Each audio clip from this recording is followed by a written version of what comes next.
You and I have all heard stories about somebody's reptile escaping their enclosure. So which are the most likely reptiles to do this? Today, I'm going to go over the top 5 reptile escapees. My name's Adam, this is Diamond, you're watching Wickens Wicked Reptiles, stick around.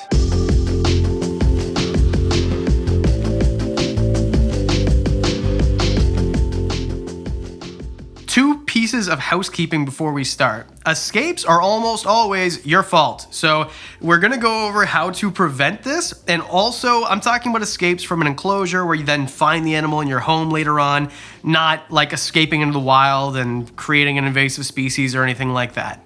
All right, so with those two pieces, let's just start it off. We'll start it off with something pretty common, and then we're gonna move on to a bunch of species that I've never spoken about before. Number 5, ball pythons. Now you're probably thinking, what the heck is this guy talking about?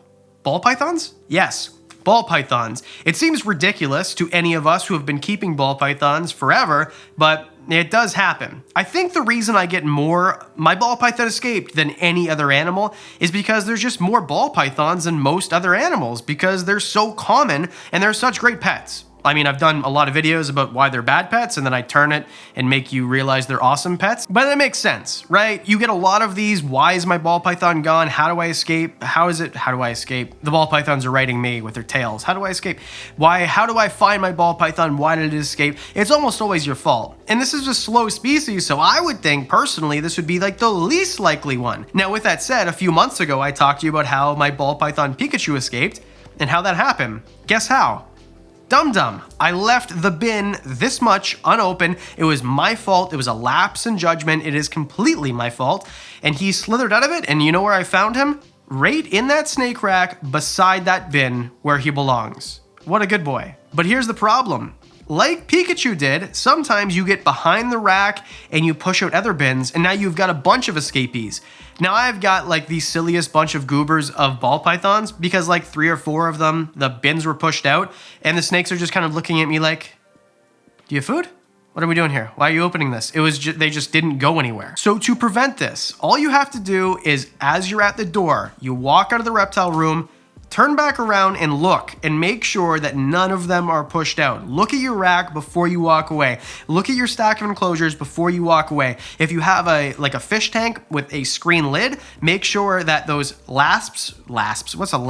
those clasps or whatever it is that you use to keep it weighted down and keep it secured to the enclosure are there. Because that's another thing too. Fish tanks are really easy to escape from if you don't put weight or clamps, that's the word I was looking for, on the mesh lid, because they can just kind of like weasel their way out like, sneaky little snakes. So anyway, they're number 5 because this is like the easiest one on the list to make sure never escapes. And this one almost always is your fault if they escape. But anyway, let's move on. All right, let's broaden it up a bit. Racers and rat snakes. Now, racers and rat snakes aren't really like the same. So rat snakes are a group of snakes, and corn snakes fit into this. So corn snakes and Texas rat snakes, and anyway. And then there's racers. Now, racers are called racers because they're racers. They're super fast. Don't eat my ear, please. Come on. So you have a fast group of snakes. Now, the reason I want to put rat snakes in, because, well, not a lot of people keep racers as pets. They're pretty uncommon, although they're beautiful. I mean, Barron's racers are some of the most beautiful snakes in the entire world. And then there's other snakes, like, say, Texas rat snakes, which are known for how quickly they can strike, but they're also pretty flighty themselves. In a way that a lot of these, same with ball pythons, push their way out, your fault, you leave stuff. But the difference between them and ball pythons is a ball python is never going to be able to just dart out of its enclosure and you can't do anything about it.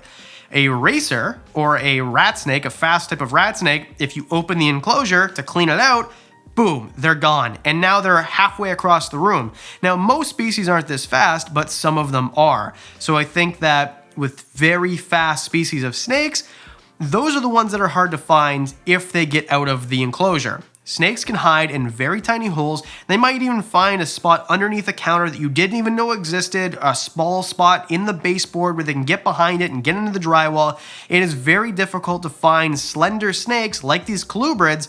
I mean, I really could have included so many colubrids. Colubrids are like wiggly little worms, a lot of them. So if this happens to you, I would find it immediately. I would drop whatever you're doing. I would jump around, like pretend you're Steve Irwin, like running across the room to go grab it as fast as you can.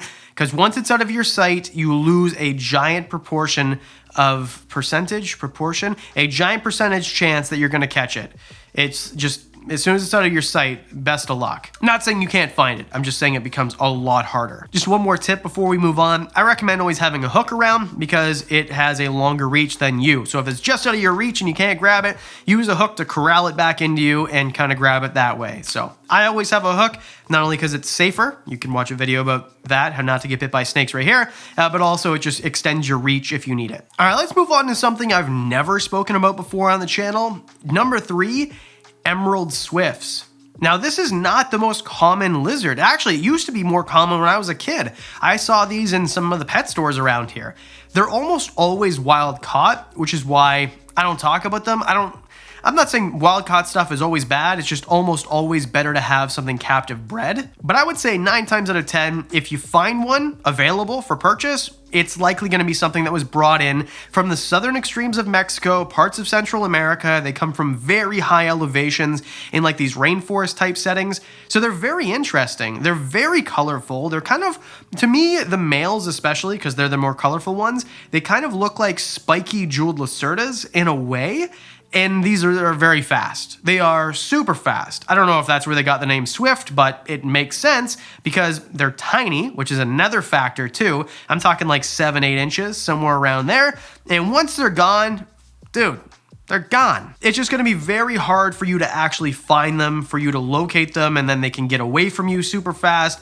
The saving grace is they're not going to be able to climb up walls unless there's some texture to them, of course. These animals will spend time in burrows. They're diurnal, which is cool, by the way. I don't know why I said that there. It didn't fit, but it is cool. But they will burrow. I wouldn't call them fossorial, but they do burrow into things. The nice thing is they can't walk up walls like one of our next entries. I do think these make beautiful display animals. They're not the most handleable. They're very colorful though. And I think that if you can find a captive bred one and you do your research and you know what it is and you really like them, then maybe you should get one. They're awesome. They're just not for me. All right, number 2, and something I probably could have put on last week's bucket list reptile episode, giant day geckos. These are from Madagascar. They are one of the larger gecko species in the entire world. They're bright green, they're beautiful, they're amazing insurance salesmen, and just overall, I think these are awesome pets to look at. No touchy. No touchy.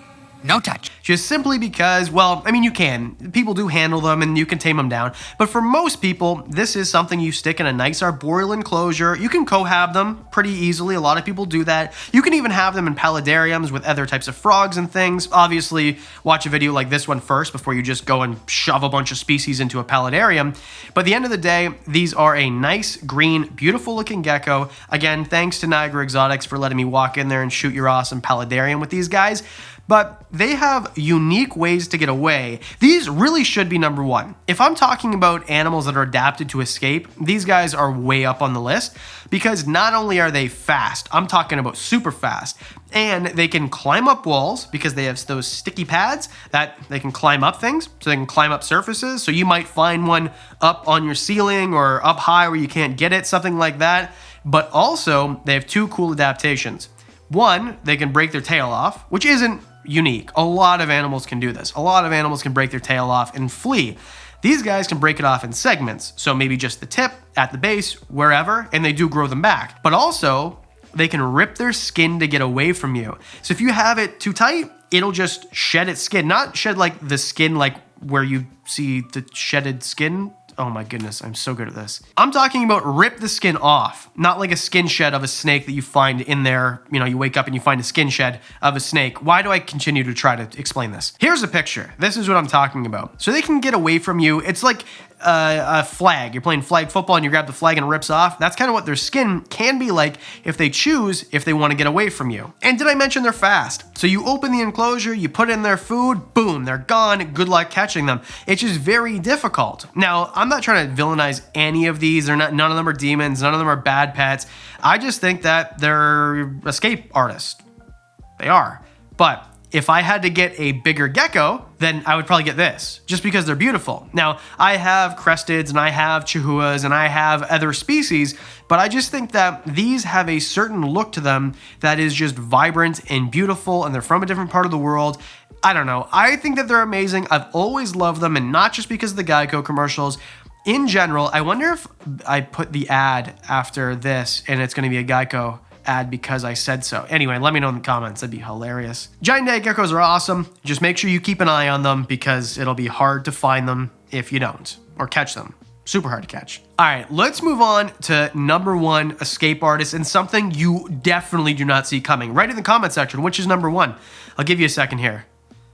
Okay, you wrote it down? Number 1 escape artist of any reptile, aquatic turtles. What? The whole tortoise and the hare thing. Like, they're supposed to be slow. Well, some turtles are actually fast. But even things like red ear sliders, yellow belly sliders, Mississippi map turtles, things like that, people tell me all the time, hey, I just found my turtle under my couch. I didn't even notice it was missing. Hey, my turtle is missing from my enclosure. I don't know how it got out. Well, it's because they have their water line too high and they can get out over the edge of the tank, or their basking platform doesn't have a lid and they can just climb up it.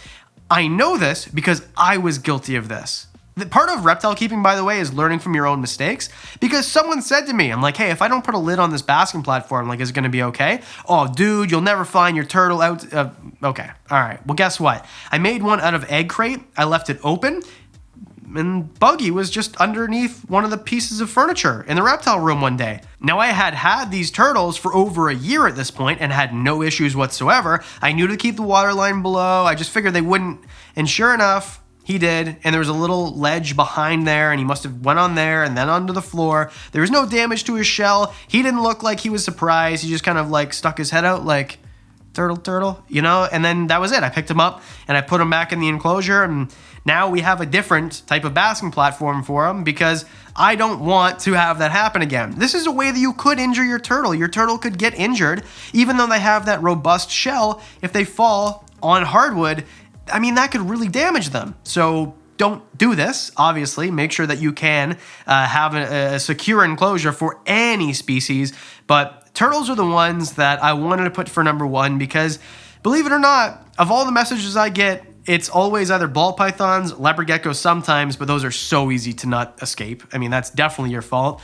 And turtles. And the turtle one is just something that most people don't think about. So that's why they have the number 1 spot. But with that, I mean, look how cute turtles are. I love having my turtle tank. They're great pets if you have the space and you have the filtration system and the whole thing. But I think that there's a lot of work that needs to go into owning turtles. It is one of the most high maintenance pets that I own, including my dogs. So with that, turtles take the number 1 spot. What do you think? What did I miss? I know I missed something. Let me know in the comments section what you think is the number 1 escape artist reptile. What have you lost? Tell me your story in the comments section about how you lost something and then you found it. I love hearing those things, especially when there's a happy ending. If you enjoyed this video, please hit like and subscribe. It costs you nothing, but it really helps this channel, like immensely. It super helps it. Super helps it. Oh my goodness. Move on, Adam. And a special thank you, as always, to the Patreon supporters. You guys are amazing. You know about lots of things on the channel I haven't talked about yet. You saw the giant enclosure for Kratos the Burmese Python. You get to discounts on the merch, videos early, things like that. So for as little as $1 a month, you can be part of the Patreon team, and Diamond told me he would really appreciate it. With that, no, that's it, for sure. Because I do videos twice a week, that means that I'll see you on Monday. Or Thursday. Yeah, I'll see you on Thursday.